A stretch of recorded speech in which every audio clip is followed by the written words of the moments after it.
Nous avons vu différents aspects de l'activité d'une ferme, mais bien sûr, il y en a d'autres. Sophie, qui travaillait avec nous, est partie en stage. Elle a voulu découvrir la vigne et la production arboricole. Mais là aussi, il y a des pièges. Oui, on pourrait penser que tailler la vigne ne demande pas de précautions particulières. Ce n'est pas tout à fait exact. Par exemple, la tenue. La première fois, j'étais en jean et en basket avec un débardeur. C'est super pour se balader dans un chemin de campagne, un peu moins pour travailler toute la journée dans les vignes. Il est donc préférable d'avoir une tenue adéquate, une combinaison de travail et des vêtements chauds selon le temps. Les bottes ne sont pas indispensables, des bonnes chaussures montantes sont par contre recommandées. Et surtout, ça a l'air idiot, sans oublier d'attacher ses lacets.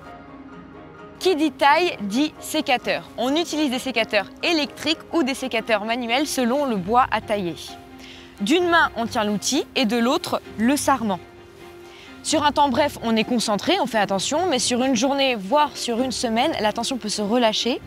Et comme c'est des outils puissants, vous imaginez la cata si vous confondez le sarment avec votre doigt.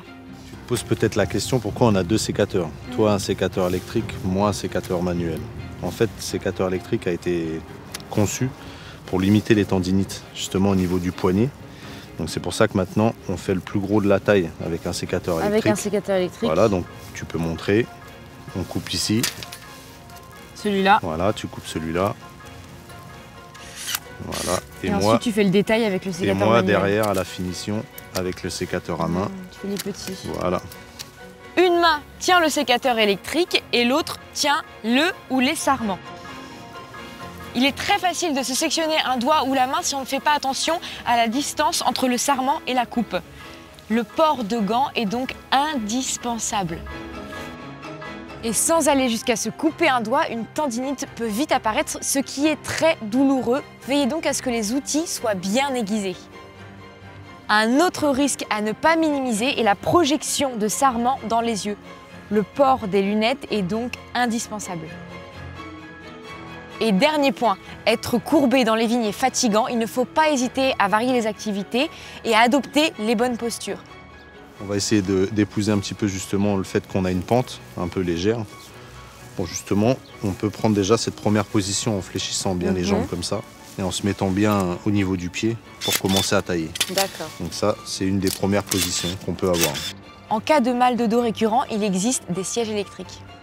C'est des petits conseils qui ont l'air de rien, mais rappelez-vous, il faut toujours mieux prévenir que guérir, non? Et se couper un doigt bêtement parce qu'on a eu la flemme de mettre ses gants, c'est quand même idiot.